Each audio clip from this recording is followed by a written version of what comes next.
Good afternoon, Cheshire County. We have another treat for you today.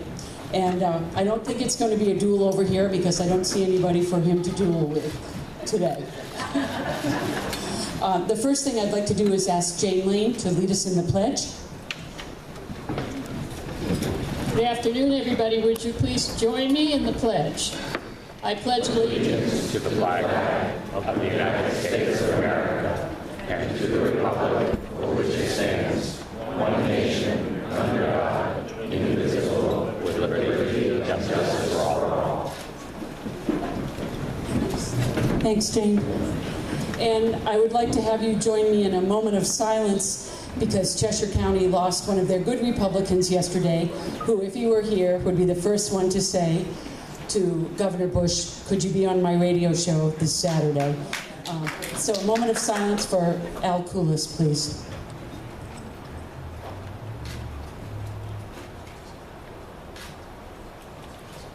Thank you. So I'm the only thing standing between you and Governor Bush, and I know that, so I'm going to hand this microphone over immediately and let him get started as we welcome him to Cheshire County. Thank you, Julia.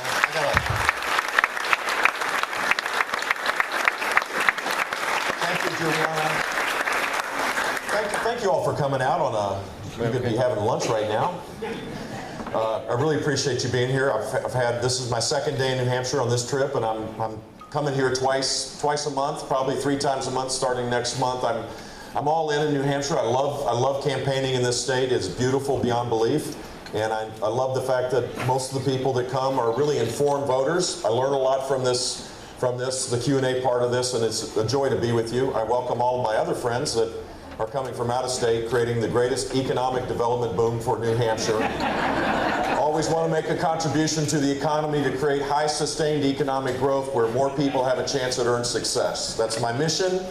I didn't know that I was going to be personally responsible for a part of it, but here goes. I do believe that New Hampshire does pretty well during this season, and we also brought along 17 other candidates running for president just to make sure that that's the case.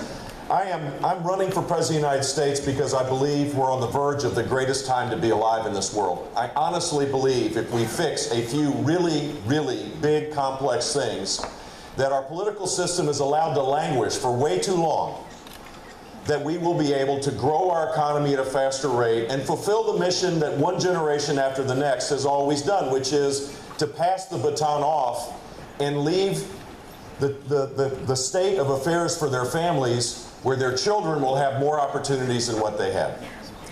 That's happened generation after generation after generation, and gosh, today it's really at risk. It's really, you know, at a point where it's uncertain whether that's the case. Think about it. We've had declining median income. The great middle of our country's income is in decline in this recovery. There's 6 million more people living in poverty today than the day that Barack Obama got elected president. 6.5 to 7 million people are working part-time instead of full-time. And many of them want to work full-time, but we've created rules around every aspect of life, particularly for small businesses, that makes that really, really hard. Obamacare was a great, wish, I guess. But the fact is that healthcare costs haven't gone down, and it suppresses wage growth, and it makes it harder for businesses to grow. In fact, there are more businesses closing today than are being formed. That's the state of affairs in America today. But I believe if we fix how we tax, gosh, we have the most complicated tax code in the world. How we regulate, think about all the alphabet soup of government. We have the FCC that now has decided they're going to regulate access to the internet using a 1930s law. The EPA has run amok, passing all sorts of rules that's going to make it harder for the reindustrialization of our country where manufacturing jobs can come back. Every aspect of our lives is being challenged by rules that don't have an economic impact attached to it. And so if we fix those two things, embrace the energy revolution in our midst, one of the great American success stories that this administration and those running on the other side are trying to suppress. If we challenge the notion that our entitlement system and our retirement system that was designed a long time ago is okay, and it's not going to create real challenges for the next generation. Preserve and protect it for those that have it now, but reform these systems so that the next generation will actually have it, and we won't overwhelm the budget, because the deficit and the debt is a huge challenge. If we fix these things, we could grow at 4%, not 2%. And 4% growth makes it possible for people to be lifted out of poverty. 4% growth means that small businesses are being formed and people are being hired. 4% growth means we will be less pessimistic and significantly more optimistic to embrace the unforeseen and unknown, as Americans have always done. 4% growth means that people won't feel compelled to follow the false choice of economic security through government rather than being able to pursue their dreams as they see fit. I'm on this mission because I believe if we fix these things that we'll restore the right to rise in our country, and I'm excited about the prospect. But we have to fix two things. We need leadership first, and we need to fix the culture of Washington as well. I, for one, believe that we ought to have a balanced budget amendment in this country so that Washington lives within its means. Everybody in this room has a balanced budget amendment in their life. State governments had it. I balanced every budget for 8 years. We created a system where we started with about $1 billion of reserves in Florida, and it went to $9 billion. In Florida, we were AAA bond rating at the end of my journey. In Washington, because they don't have a balanced budget amendment, it's actually gone the other way. For the first time in American history, we lost the gold standard of credit ratings, and we're now AA in Washington. Florida went the other way, and that's the way we should be going. We ought to have lobbying reform. We've created all this complication because, for a purpose, the incumbents in business want to protect their incumbency. But the rise-up countries, the companies, those that are starting up right now, make it harder and harder when you create rules. Well, we ought to have lobbying reform where every time a lobbyist interacts with an elected official or a staffer in Congress or in the executive branch, it ought to be put online in 24 hours so people know who's talking to who. We should make sure that elected officials don't create the revolving door. You get elected, you serve. It's a joyful experience, I hope, for every one of them. But it shouldn't be ending where you just kind of walk around the other side, join a lobbying firm, and lobby the people that you served with. There should be a 6-year ban on elected officials lobbying the people that they used to work with. And by the way, we ought to have the same system that exists in every business I'm aware of and exists in many of the state legislatures. If you don't show up to work in Congress, you ought to have a deduction in your pay. There should be a little bit of a common sense approach to this. Reforming the system will allow us then to build the consensus necessary to fix how we tax and regulate, and I want to be the president to do that. You know why? Because I have the leadership skills to do it, and I did it. I did it as governor of the state of Florida. I cut taxes every year, totaling $19 billion. And for those that don't know, like New Hampshire, we don't have an income tax. It was hard to get to $19 billion. But the whole premise of my mission as governor of the state was that government would grow slower than personal income. I was more worried about the money in people's pockets, not the coffers of government. And so we reformed everything that we could to lessen the cost of government, but to provide better services. The child welfare system was broken in Florida. We moved, the first state to move to a community-based system that dealt with the tragedies of abandonment and abuse. In my mind, and this is informed by my faith, I believe the most vulnerable in our society ought to be in the front of the line, not the back of the line. And we ought to make sure that those services are provided in a compassionate way. Most of the time, government has good intentions, but the delivery is horrific. And in Florida, we fixed some broken systems, most particularly our education system. In Florida, in 1998, no one could whisper, "Thank God for another state," because we were 50 out of 50 in terms of graduation rate. I mean, there is no, that's the end of the line. No better, no, I mean, people were saying, "Thank God for Florida," that whatever number 49 was, and number 48. We were that bad. We had an 8th grade level aptitude test to graduate from high school. I'll never forget, I was at Sanford High School. This kid was taking this HSCT test that was an 8th grade level test. This was his last chance to be able to get a piece of paper that said he graduated from high school. The question he was struggling with was, a baseball game starts at 3 and it ends at 4:30. How long is the game? Now, he couldn't answer that question. This was in 1998. It etched my soul. I mean, if you think about this, the tragedy that unfolds when you have such low standards and you excuse away why some kids can learn and some kids can't, where the whole system is focused on the economic interest of the adults. It fired me up. And I ran saying, we're going to turn this system upside down and shake it, and we're going to make it child-centered. And the net result was, through a lot of fighting, I mean, this was not a kumbaya kind of time. The teachers union and the bureaucrats in the system that kind of had it their way for a long while, they fought every step along the way. But here's what we did. We graded schools A, B, C, D, and F. Everybody knew an F was not as good as an A.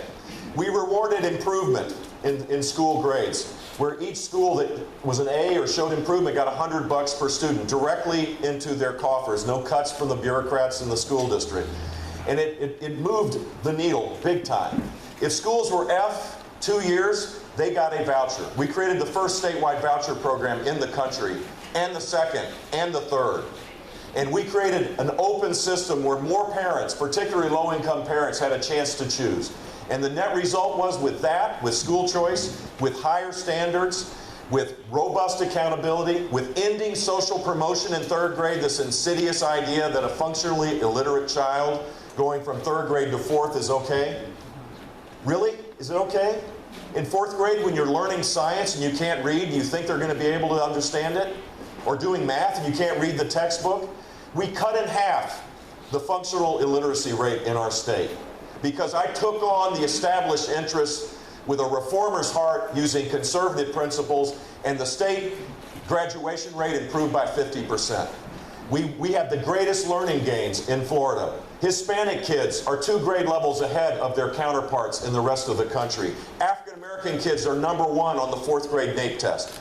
So I, for one, have rejected the notion that somehow conservatives don't have a heart for people that want to rise up. And if we're going to win elections, we better be on the side of parents that are concerned their children are in dead-end schools, that they're in dead-end jobs, that they want to rise up. We're never going to win elections if we're always talking to people that have already made it. This country is full of people that desire to rise up, and applying conservative principles, leading to fix things, bringing people together, not being a grievance candidate is, in my mind, the way to do it. And so I pledge to you every day when I wake up, I think this is an incredible, awesome possibility. I'm so humbled to be able to be a candidate. I wake up with incredible energy to take this message of hope and optimism to places where Republicans haven't been in a long, long while. There's a lot of places where young people haven't heard a conservative message. I don't know how many people go to Keene State to talk about entrepreneurial capitalism and reforming the things that are broken, and a student loan program that makes it harder for people to rise up, and tepid economic growth that makes that first rung of the ladder harder to achieve. But that's my mission. I'm going to do it. I know that Republicans don't campaign in the African American community much anymore, but they should, because school choice liberates families to be able to have a better chance at assuring that their children will rise up and be successful. I can campaign in the Hispanic communities across this country, trust me. Y lo voy a hacer en español, porque creo que ellos también merecen un mensaje de optimismo. I'll campaign everywhere. I'll campaign to run with heart and to run with to win, because we need to start fixing things in Washington, D.C. today. That's the mission. The final point I want to make is this. We can grow our economy, and people's income can begin to grow again, but we also have to recognize that we're living in a world that is unstable beyond belief. This world is worse off today than it was the day that Hillary Clinton became Secretary of State and Barack Obama became president. And it is because of this uncertainty that makes it harder for us to create the kind of economic prosperity at home. They go together. Peace and security, led by America, will create the environment where we can grow economically. They go together. This president does not believe in American leadership. I, for one, believe that American leadership will create a more peaceful and secure world. And I'm not like dreaming about this. That's the way it's been throughout history. When we pull back, voids are filled. Today, those voids are filled by nation states like China and Russia aggressively pursuing their agenda because they don't believe the United States will push back. And new threats. A caliphate, really? Did you honestly think that a caliphate could be formed in such short time because of the voids filled in Iraq when we pulled back, and in Syria where we had red lines and we were promised support to the Syrian Free Army, and we talked about ISIS being a JV? A caliphate now formed in control of millions of people, and this new threat of terror, barbaric Islamic terrorism is what it is, now jeopardizes and threatens our own country.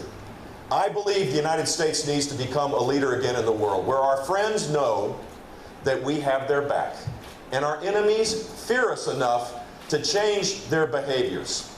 That's how it worked successfully throughout history in America. That is not a warmongering kind of view. I don't know about you, but I'm sick and tired of the President of the United States saying that anybody that doesn't embrace his sophisticated, nuanced view of foreign policy, anybody that says that the Iran deal is a good deal,